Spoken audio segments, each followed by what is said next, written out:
بيننا حديث حدثنا فيه الصادق المصدوق عن حقيقة من الحقائق وهي مسألة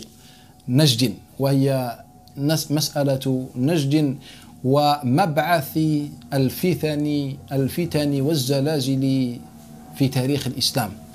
Nous avons entre nos mains un hadith du prophète sallallahu alayhi wa sallam qui nous prouve bien que c'est un messager d'Allah Ta'ala, où le prophète sallallahu alayhi wa sallam nous informe sur une vérité, sur une région qui s'appelle Najd, sur une région qui s'appelle Najd, et que les tremblements et les subversions, les fitan, les problèmes, les conflits apparaissent de cet endroit et que cet endroit est maudit et les gens de cet endroit vont rejoindre le Dajjal, le faux Messie, à la fin des temps.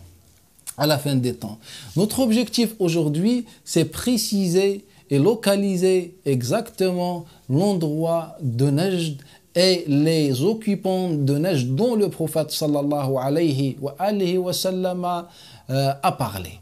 On a le hadith célèbre dans l'authentique de Bukhari et les autres recueils de hadith d'après Nafi', d'après Abdullah ibn Omar, que le prophète sallallahu alayhi wa sallam a dit: Allahumma barik lana fi yamanina wa shamina. Oh Allah, bénis notre Yaman et notre Sham. Sham, exactement, c'est Quds. Pas Sham dans la généralité. Nous allons faire une intervention sur le sujet, Inch'Allah ta'ala. Oh Allah, bénis notre Yaman et notre Sham. On lui a dit: Ya Rasulallah, et notre Najd. Et le prophète sallam continue: Allahumma barik lana fi yamanina wa shamina. Oh Allah, bénis notre Yaman et notre Sham. On a insisté: oh prophète d'Allah, et Najd. Et là, le prophète sallam il dit: Allahumma barik lana fi yamanina wa shamina. Après, on lui dit encore, on insiste: Ya Rasulallah, et Najd. C'est-à-dire, tu as oublié Najd, Ya Rasulallah. Et là, le prophète sallam il dit: Hunalika az-zalazil wal fitan wa minha yatlu'u qarnu shaytan. Dans cet endroit, le prophète sallam nous dit: az-zalazil, les tremblements. C'est-à-dire les tremblements de la croyance, des cœurs, de la foi. Et les fitan, et de cet endroit, la corne de shaytan apparaît. La corne de shaytan apparaît. Shaitan, en réalité, il n'a pas une corne réelle, mais sa corne, c'est son waswas, ses bid'a, ses innovations, ses fitna, c'est ça la corne de Shaitan.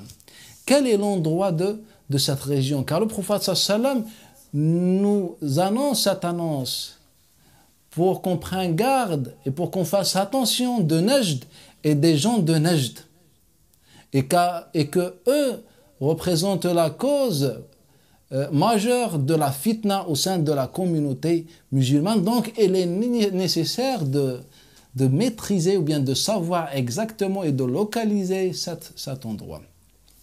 La première chose, certains, bien précisément les salafistes, as-salafiyya, ou bien on dit aussi al-wahhabiyya, les salafistes nous disent qu'en fait Najd, ce n'est pas Najd de l'Arabie Saoudite, mais c'est plutôt Najd de l'Irak. Najd de l'Irak. Et nous allons répondre par cinq réponses. La première réponse, que à l'Irak, il n'y a pas un endroit qui s'appelle Najd. C'est-à-dire, Ibn al-Ambari et les autres savants de la langue arabe nous disent que l'Irak s'appelle l'Irak car il est situé dans un endroit bas. Donc l'Irak dans la langue arabe veut dire l'endroit bas.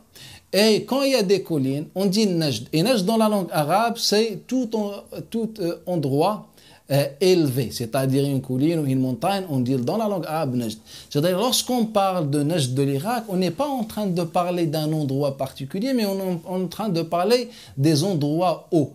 Des endroits hauts. Donc, il n'y a pas de sens d'après cette interprétation dans la parole du prophète sallallahu lorsqu'il nous dit Najd.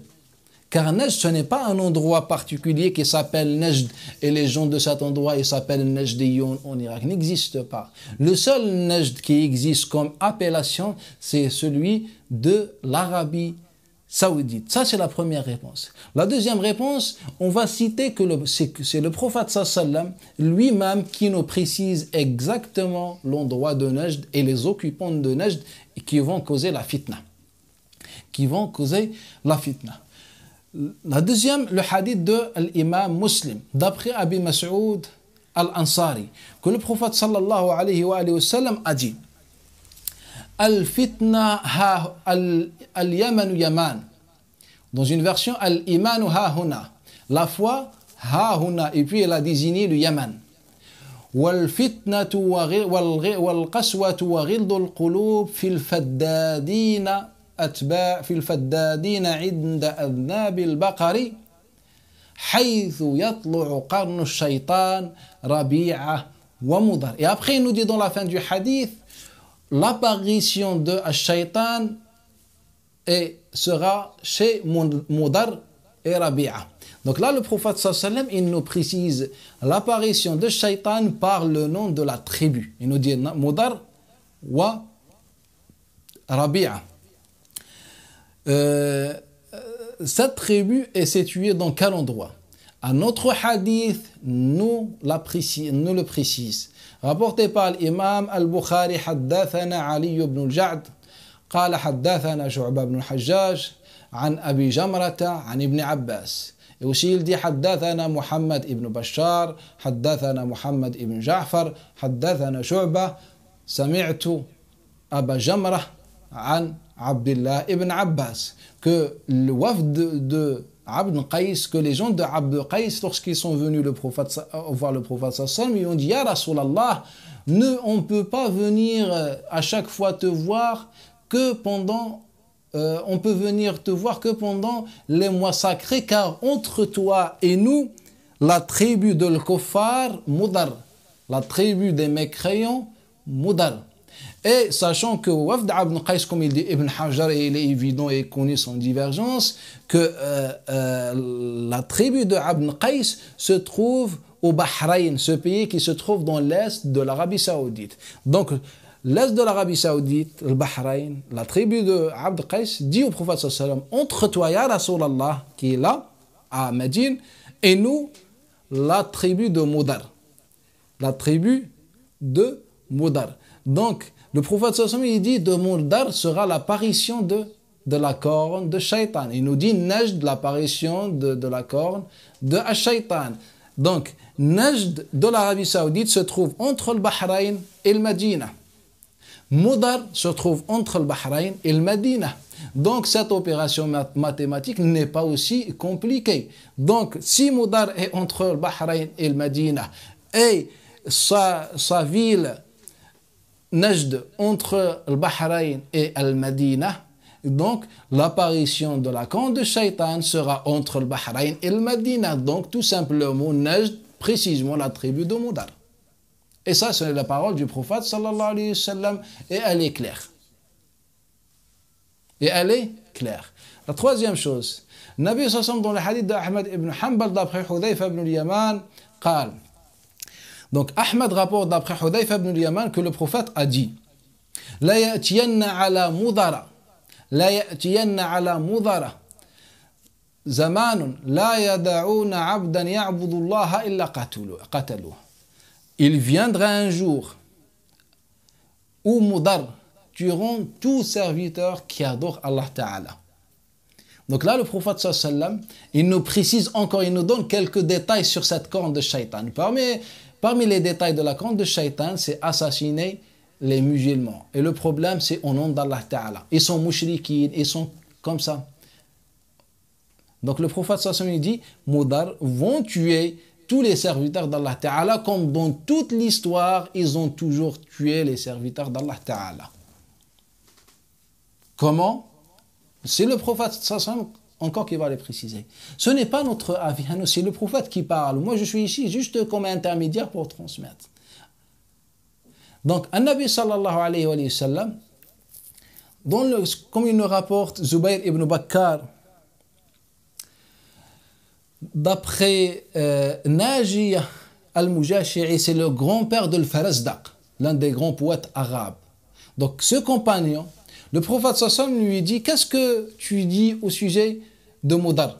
Qala kahiluha tamim. Kahiluha tamim. Le prophète sallam lui dit, qu'est-ce que tu en penses de Mudar? Ou bien, qu'est-ce que tu dis au sujet de Mudar? Il lui a dit, ya Rasulallah, la tête de Mudar. Après, il rajoute, et le bouclier de Mudar, c'est Tamim. Donc, c'est pour ça les Arabes, lorsqu'ils disent Mudar, on parle particulièrement de Tamim. De Tamim. Donc, lorsque le prophète sallallahu dit Tamim, ou bien Mudar, tueront les serviteurs d'Allah Ta'ala, il nous les précise dans un autre hadith par Tamim. Car quand le prophète dit Mudar, chez les Arabes, on comprend souvent que c'est Tamim. Et comme par exemple dans cet exemple où le prophète sallallahu demande au grand-père de Al-Farazzari, le prophète sallallahu à la fin lui a dit Sadaqta, tu as dit vrai. Donc lorsque le prophète sallallahu dit Mudar, il parle particulièrement de Tamim, pas tout Mudar, mais de le grand nom et la grande famille de Mudar, qui s'appelle Tamim. Et c'est pour cela, le prophète sallallahu alayhi wa sallam, dans le hadith qui est dans le Bukhari, les Muslims et dans pratiquement tous les livres de Sunnah, lorsque Dhul Khuwaysira al-Tamimi a dit au prophète sallallahu alayhi wa sallam, sois juste ya Muhammad, et qui prétendait l'islam, il a dit, sois juste ya Muhammad, lorsque le prophète sallallahu alayhi wa sallam était en train de partager les sadaqat, les aumônes. Et là, le prophète sallallahu alayhi wa sallam, à la fin, il dit aux compagnons, il va sortir de la descendance de cette personne. Mais Dhul Khuwaysira vient de quelle tribu? C'est de Tamim, Hurqus ibn Zuhair Tamimi. Dhul Khuwaysira al-Tamimi, de la tribu de Tamim. Donc le prophète sallallahu alayhi wa sallam, il dit de la descendance de cette personne sortira des gens qui tueront les gens de l'islam. Dans le hadith d'Abdullah ibn Omar rapporté par Ibn Majah et les autres, que le prophète sallallahu alayhi wa sallam a dit, il y aura plus de 20 générations des descendants de Dhul Khuwaysira. C'est-à-dire de la tribu de Tamim, il y aura plus de 20 générations qui vont tuer à chaque fois, à chaque période, les gens de l'islam. Jusqu'à que le dernier d'eux, c'est-à-dire de la tribu de Tamim, va combattre à côté de Dajjal, le faux messie. Sachant que Muhammad ibn Abdul Wahhab, le fondateur de ce qu'on appelle le salafisme, il est de Tamim. Et lorsqu'il est venu pour tuer, pour prétendre, pour appeler à sa religion, car c'est une religion, ce n'est pas une secte islamique, à sa religion, il a tué les musulmans. Il a tué les musulmans. Et les Khawarij, lorsqu'ils sont sortis le premier jour, ils ont appelé au tawhid. Ils ont dit « Inil hukm illa lillah ». Tous les livres de l'histoire avec de nombreuses chaînes de transmission le rapportent.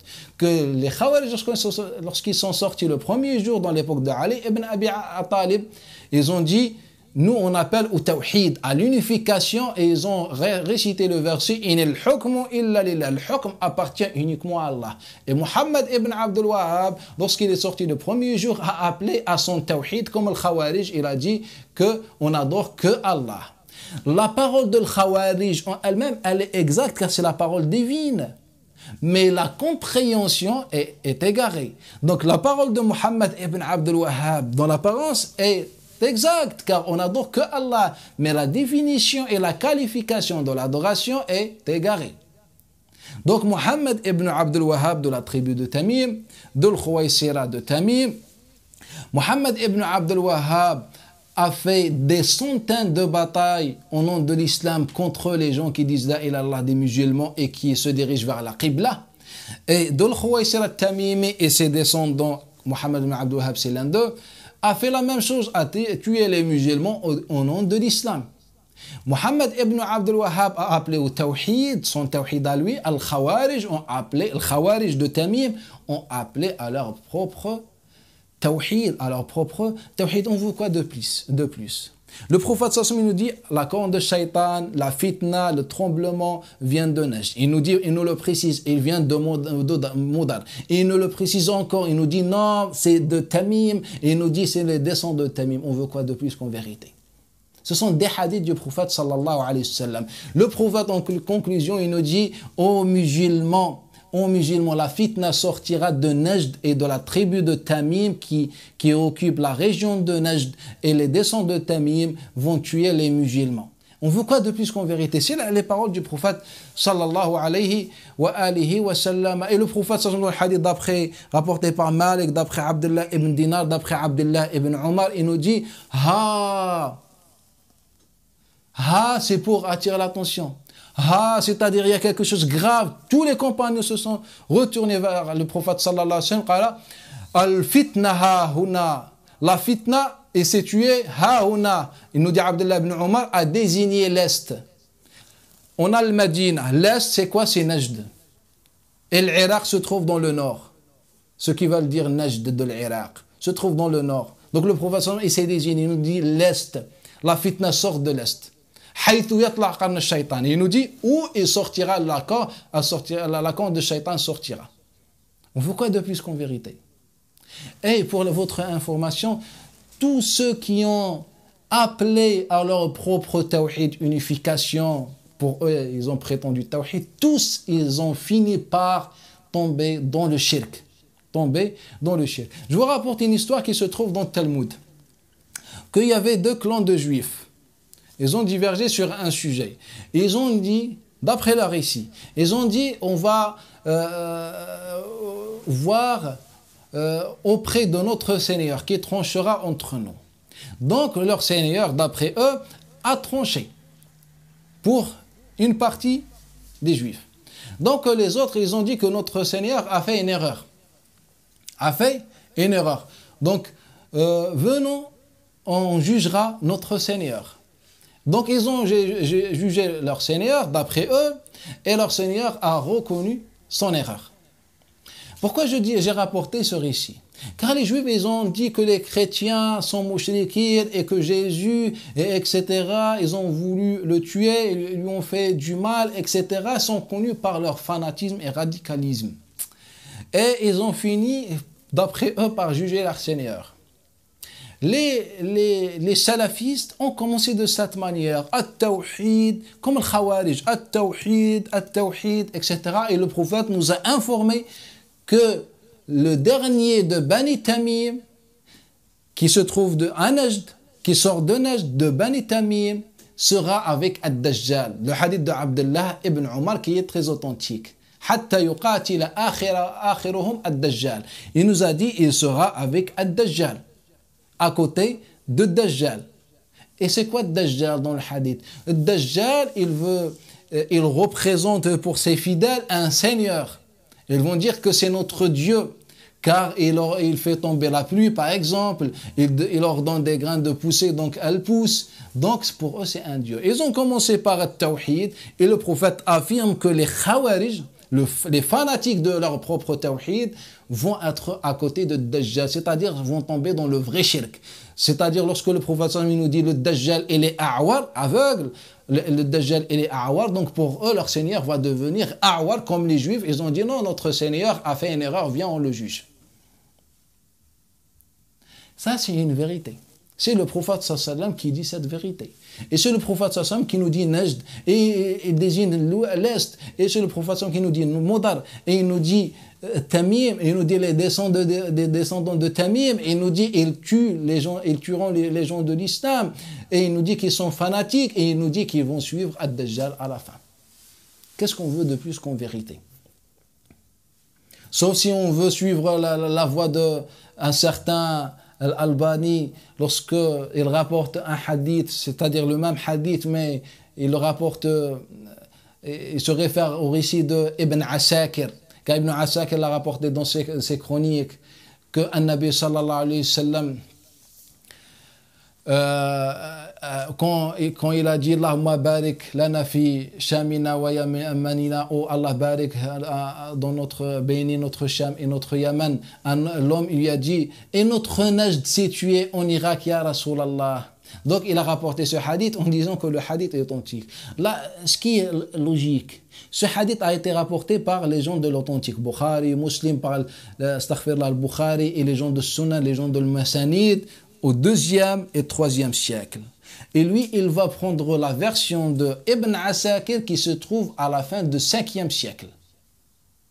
C'est-à-dire on est à 2 à 3 siècles de décalage.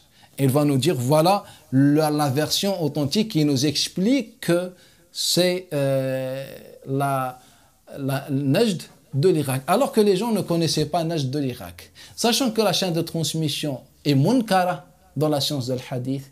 Et de plus, moi, je vais vous expliquer pour quelle raison on a inventé cette version. Tout simplement, cette version est inventée par les gens de Cham, précisément par les Nawasib, précisément par les collabos et les suiveurs des gouverneurs de Bani Umayyah, pour dire que la région de l'Irak, précisément de Koufa, où il y avait Ali et les descendants de Ali ibn Abi Talib, c'est eux qui ont causé la fitna. C'est tout simplement cette raison qui a poussé d'inventer un hadith. Notre religion, wallahi, elle est séquestrée par des gens soit malhonnêtes, soit ignorants. En tout cas, ça ne nous intéresse pas leur intention, mais malheureusement, notre religion, elle est séquestrée. Il faut que chaque musulman se réveille et soit conscient. Et dans notre sujet, Nabi sallallahu alayhi wa sallam, des hadiths, il nous précise exactement de la région, de la grande tribu, de la petite tribu, de leur qualité, leur comportement et leur fin. Il nous précise les détails. Donc on veut quoi de plus qu'en vérité? Sauf si on veut suivre la méthode de l'Albani, de mentir, de rapporter des hadiths très faibles, voire pas très faibles, mensongers, et de dire que c'est ça la version, et des hadiths inventés pour des raisons malhonnêtes. Si on veut suivre cette méthode. أقول هذا الكلام وأستغفر الله لي ولكم والله اجعلنا من الذين يستمعون القول فيتبعون أحسنه آمين.